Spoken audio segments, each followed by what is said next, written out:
Okay. Hey everyone. Welcome to another episode of That's So Funny. Today I have a video game I want to show you that's currently available as a demo on Steam and itch.io called Witches and Butchers. Let's take a look at the trailer right now.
And that's Witches and Butchers, the trailer.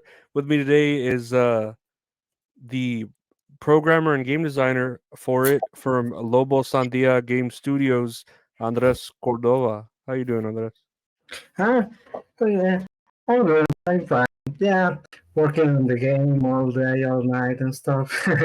How are you? No, I'm good. No, that's cool that you can kind of pour your heart and soul into this, and I hope it doesn't get any less creative for you as far as working on it.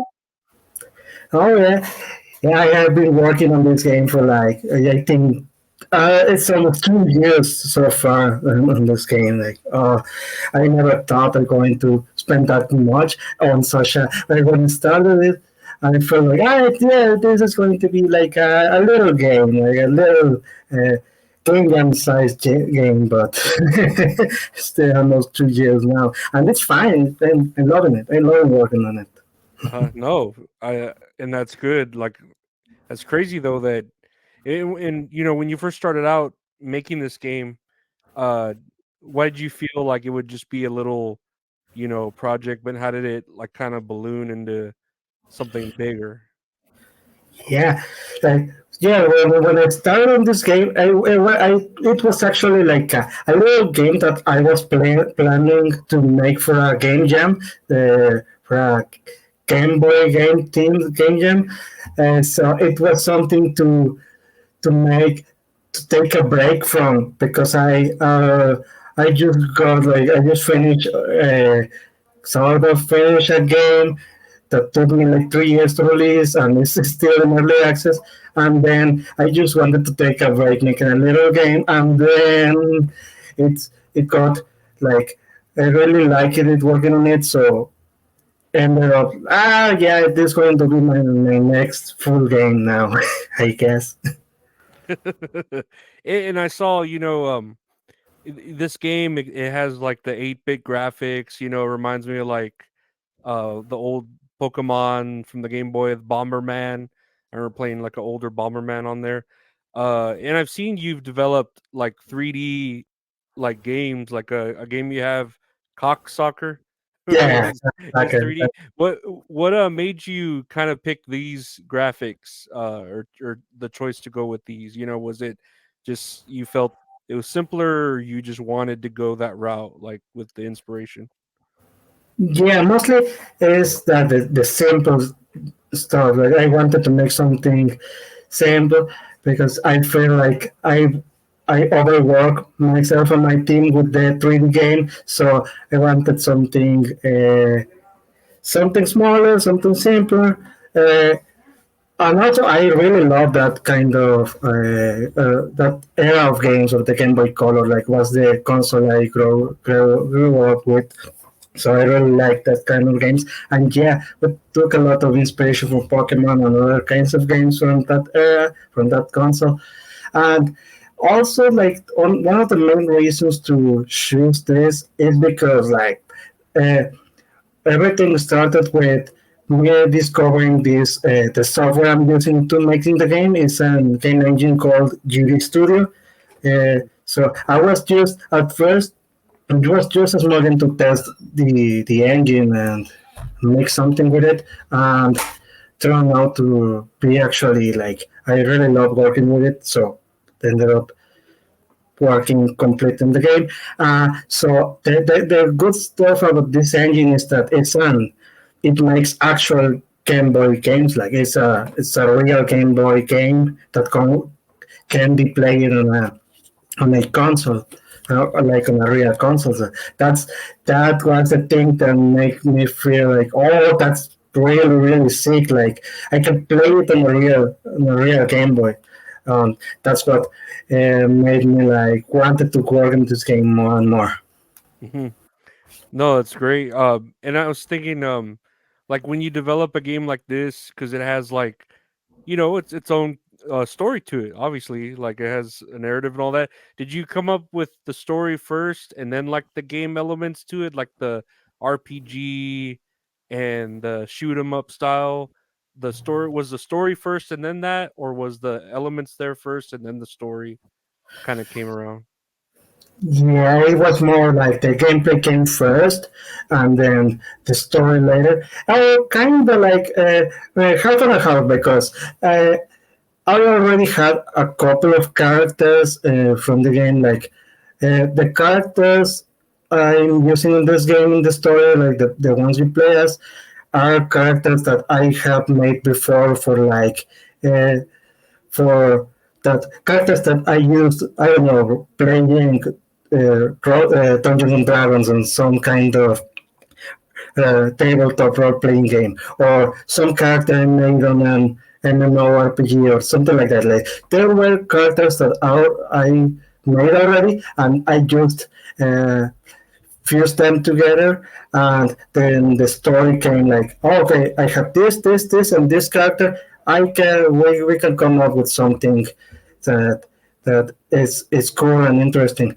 But yeah, the gameplay came first because I already had this the main character Julia, the witch that can cook, the witch that cooks meals to make like to level up.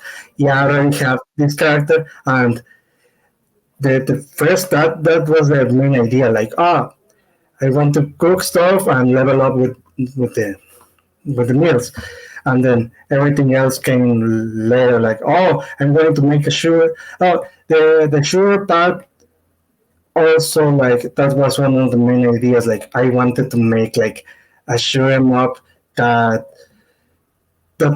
felt kind of different to most of the shoot 'em ups. Also because I have some influences from some games that did that. Like I really like the Toho games that you play with a character instead of a spaceship or something. Hmm. No, yeah, it's very unique. This system. That's what kind of like appealed me to it. How it reminded me of like Pokemon with the leveling up, but instead of that, it's like a cooking system. And then instead of these battles that are turn based, it's a shoot 'em up style battle. So it's a lot of elements that I don't know on paper it doesn't sound like they mesh well together, but it comes together here uniquely in the story being told too, and it's fun. No, I've like played the demo on there. It was fun to play, for sure. I saw you're in studio artist Victor Cordova. He does all Yeah, the art for the game and like the and how did you like coordinate this with him? Is it something like you give him like the ideas, or he gives you the ideas, or it's kind of like your minds are already synced where oh he kind of knows what I want to do and etc. Like for the game. yeah, it's that. We were kind of synced with our dear ideas. Like we know each other, but we are brothers, so we have like. most of the time I already come with the idea like I want you to draw this or draw this other character or this scenario or something, and then he sometimes he tries to like uh, also bring some ideas to the table. Oh, it would be cool if we could do this and this and this, and then I try to evaluate what kinds of things I can put in the game and which ones not. Because at the end of the day, he has some cool ideas of stuff or sick stuff he wants to draw, but the Game Boy just can't with that much awesomeness. So sometimes I have to tell him, "Oh, this the Game Boy cannot handle this. You have to tone it down." So yeah, most of the time, like most of the characters are were my ideas. I used to draw with my drawing skills are kind of rusty, so uh, it was like it is great to work like to have an artist to just leave all the heavy lifting to this and just worry about my programming and developing the game. Hmm. And is it the same with the? I know you have the music being done with the person in your studio. There's named the composer Daniel Ivan Escu. Am I? Yes, yes, yes. Uh, how do you do that with the music? Is that something like again with the art, like oh you kind of you tell him hey here's a level make do what you want, or you kind of tell him hey this is the kind of pace or music I'd like, you know? Yeah. Yeah, in this case, with the music is something different because when he started working on the music for the game, he already had a couple of chiptune tracks that it was like, oh yeah, hey, you think this fit in the game? And turn out it worked in the game and they sound good. Okay, and decide to add them. So when we started with the more original music, like music made for the game itself, uh, most of the time I just let him like come up with something that sounded cool. Sometimes I just told him that I need a music team for when you are in a town or when you are in the routes walking around. I need a team for a boss battle, and that's kind of like really vague. I feel like the greatest thing about the chiptunes is that most of the time it really like you can mix a lot of genres of music and it's going to sound great because of the limitations like so I just let him do whatever he likes like whatever he thinks he sounds good and all times it really sounds really, like I'm really happy with the music he's making. It really adds to the game. No, yeah, it sounds great. Even just from that trailer, it sounds great and goes with it.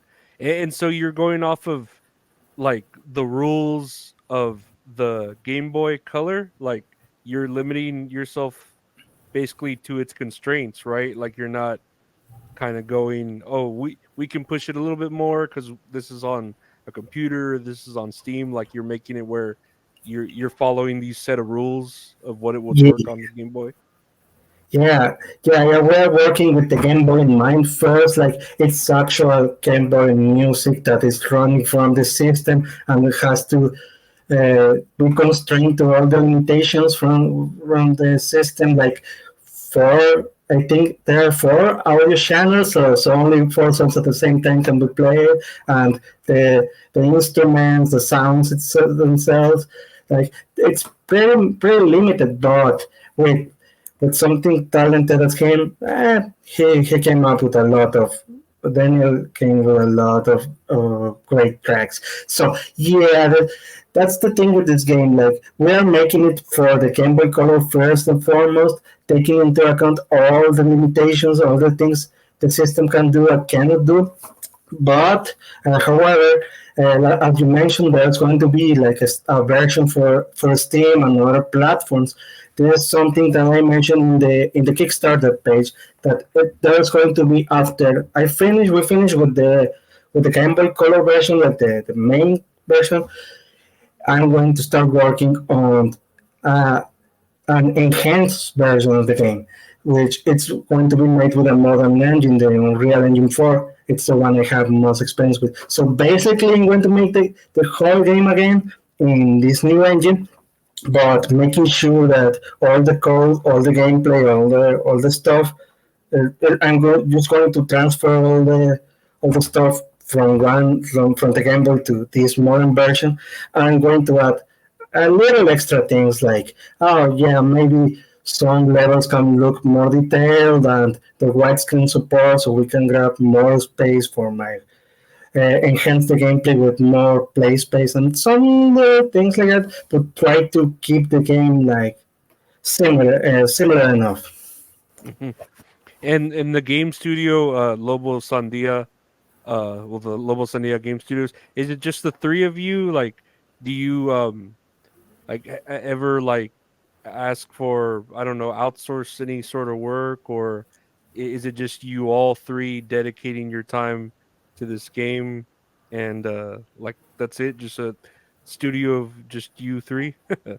Yeah, the studio is the three of us from now, right now, because we're starting with this studio. We're still like the resources and everything is still like the plan is that when if one of our games takes off and we can afford to have more people in the studio. Yeah, well, for now we are still like the studio is three of us. Um, so yeah, I would love to have more people, like especially to uh, because right now I'm the programmer, I'm the designer, and I'm the dude who is doing all the like all the marketing stuff, all the contacting with the stores. Like, I would love to have someone who do that kind of job, so I can focus on the programming and the design. So yeah, for right now we are three people, and yeah, Lobos and Dia, and that's it. Yeah, that's it.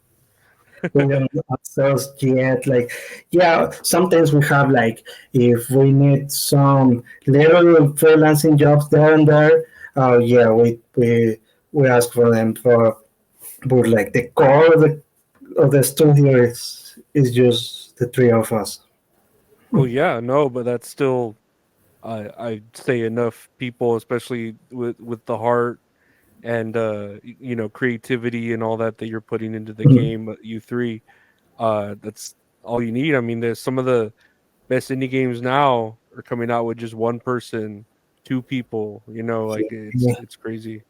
yeah. Uh, I feel like that's the bare minimum is to have like somebody programming and somebody doing the artwork, and like that's the bare minimum. Yeah, there's a lot of stories of people like one a solo developer doing everything or doing most of the work and outsourcing the rest of the stuff.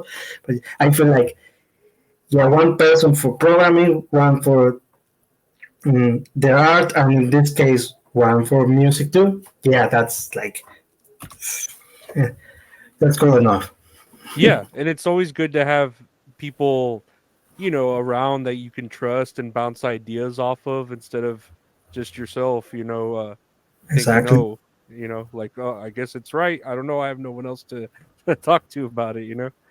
Uh, and I wanted to ask you just a couple opinions about like the game scene going on right now, because there's just some like uh you know topical news. But I know like with video game leaks, especially like with the Grand Theft Auto leak and then the Insomniac Games leak. Hmm. What's like your quick opinion on that? Like, do you think it hurts the studios a lot, or does it help them like with creating the buzz, or is it just a negative thing, or do you have any opinion on that? Like, because I feel like it would affect you more because you've actually worked on games, so you would know how that would feel. If like something like that were to happen in your position, I guess. How do you feel about that? Oh yeah. Oh, I hope I don't get too spicy with my opinions in this matter, but uh, yeah, like it's yeah. I've been like aware of all this leaks, news, and everything. Like yeah, it's for sure. This all the leaks affect the companies, affect the development studios because yeah, it's something. If you are not showing it to the public yet, it's for a reason, right? Mhm. So. Uh, but yeah, I feel like, especially in the case of the recent case with Insomniac, like they are showing a lot of stuff from games in really really early in development, early stage of development. So in this case, people are getting like are quickly jumping into saying bad stuff about the game because it's in a really really early state, and Mhm. it's I find it kind of unfair because it's like I said, it's really early in development to the, to tell if the game is going to be bad or not, because like there's still a lot of work to do. But also, yeah, because I said I'm going to get a bit spicy. I feel like, oh, now that Insomniac is getting the leaks, people are getting really defensive. Like there's a lot of people in the internet getting too defensive. Like no, no, we are not going. I'm not going to show the leaks. Like no, people being really, really against showing the leaks of these games, but they were okay with people leaking Grand Theft Auto the or also the leaks with the Capcom games a while ago. So Mhm. why is it okay that okay no, it's wrong to leak because it's we are talking about Sony. That's my opinion. Like, oh, it's everyone or not or no one. Like, come Mhm. on. That's the thing with me. And the other thing I want to add, like, yeah, people are against this in some leaks because there's a lot of personal information, like information from the employees and everything. Yeah, that's of course that's like not It's okay to leak. understandable. But Yeah. seems like people are only caring about the game stuff. Like nobody is going to like look at the employee information because that's really shitty and it's not something that most people going to take advantage of something. So and other leaks from various leaks from other companies also had employee information and nobody shared it. Like people have enough like respect to know. So I find that is kind of like dumb. No, you can it's like I said, or you like leak everything or nothing. Yeah, no, you're right. Like, why are some people okay with these leaks but not those leaks? Or Exactly. like, yeah, you should just be cool with it or not cool with it, not go back and forth with it. As Hmm. far as that, and another topic I wanted to ask you because I know you're the programmer and all that with the, doing the I guess the code or computer. I'm not very familiar on it, but as far as using AI to like make games and stuff like that, what do you think of it? Do you think it's like a what is it, a shortcut, like cheating, or do you think it's a tool that would really help you, speed things up, or you know? Mm. I personally not a big fan of the of using AI tools because it's like the most of these tools are using like okay the AI tools for like images for generating illustrations or something. Most of them are to make them work. They grab a lot of pictures, illustrations from other artists, like human artists from the internet, most of the time without their permission or consent. So it's basically like when you are using AI, you are grabbing a ton of tracing traced art from other people. So Mhm. I personally will not use AI generated art from any of my games because I already have an artist, a very good artist who can do. It's very versatile with any of the styles I want to make. Like, or one day he's going to do pixel art, and another day he's going to make cartoon animals playing soccer. Like, that's the thing. Like, uh, and I have like in my community of fellow game developers, there's like a lot of people that are really like against AI for the almost the same reasons and as I mentioned. And also because a lot of marketplaces right now, like game marketplaces, are also like taking action against games that are using AI assets. Uh, I think like a couple of months ago, Steam already, like the Steam platform already uh, is going to already say that if they detect AI generated graphics or sound or anything, they are going to just delete the game from their store, like prevent it from being sold. So a lot of people are really like, no, I'm not going to take the risk. I'm Mhm. just not doing it. So that's kind of my opinion on all this matter. No, yeah, and like you said, you're taking it's not just coming out of thin air with that idea. It's pulling from other Exactly. people's ideas or arts or research. So it's essentially stealing it just little by Yeah. little. No, Yes. and uh-huh.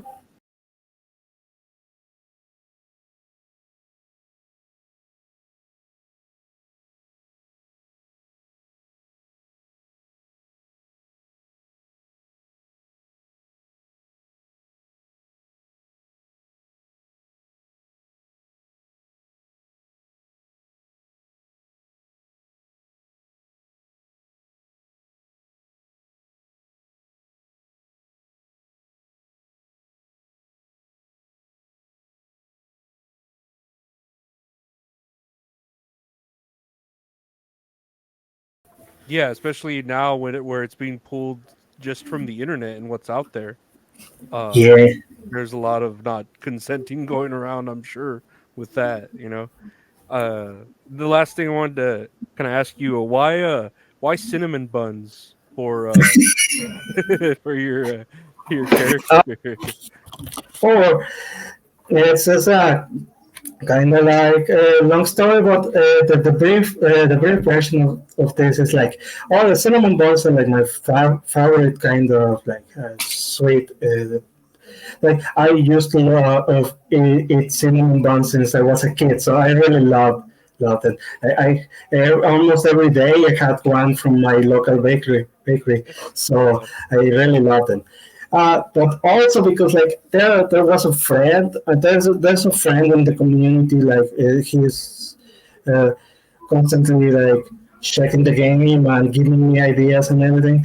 I wasn't sure, but like he made a kind of joke, like he was talking about Bones, his character, like the purple hair witch, a cinnamon bun. So at the end of the day, I was like, I'm going to make her cook that stuff because it awakened my my like that. Oh yeah, I used to like that cinnamon buns when I was a kid. Oh yeah, and it awakened that. So it was kind of so mostly that will be the story. Like I like it a lot and decided to put it in the game. It's something that signifies something sweet and cute. So why not? Yeah, why not? That's great. Well, no, I want to thank you for your time today. I know Witches and Butchers is the demo is available on Steam and itch.io, which I'll have in the description, whenever it does go up. The Kickstarter is live. You can help fund this fun and brilliant project by Lobosandia Studios. And yeah, was there anything else you wanted to push, Andres, or anything else? Hmm. Uh, mostly thank you for having me here and giving me the opportunity of talking to talk about the game because it really means a lot to me. Like I really like talking about about the game and how it is made, how it what it made, and everything. I like sharing this kind of stuff, and also it was cool to like give my opinions and all the stuff that you asked me. But yeah, it's mostly that. Like I have no a lot to add other than yeah. If you want to the people here listening to this, yeah, you want to try Witches and Butchers, it is on Steam. The demo is on Steam on itch.io, and in the future is going to be released also there in those platforms. And yeah, we're also planning to make like a modern console version of the game. Right now, the only platform confirmed is the Xbox, the Xbox One and Series X. But I'm really trying hard to like bring it to another platforms like I don't know mobile phones or Nintendo Switch. But that's going to be like a something from the future. For right now, it's going to be PC, the Xbox, and the Game Boy Color, of course. No, that's great. No, that's I feel like that's enough for now, for Yeah, sure. that's a lot of work already. Yeah, no, definitely. But yeah, no, I want to thank you for your time, your conversation, and yeah, I hope nothing but success for your game in your studio. And Yeah, thank you so much. yeah, see you all later. Bye bye.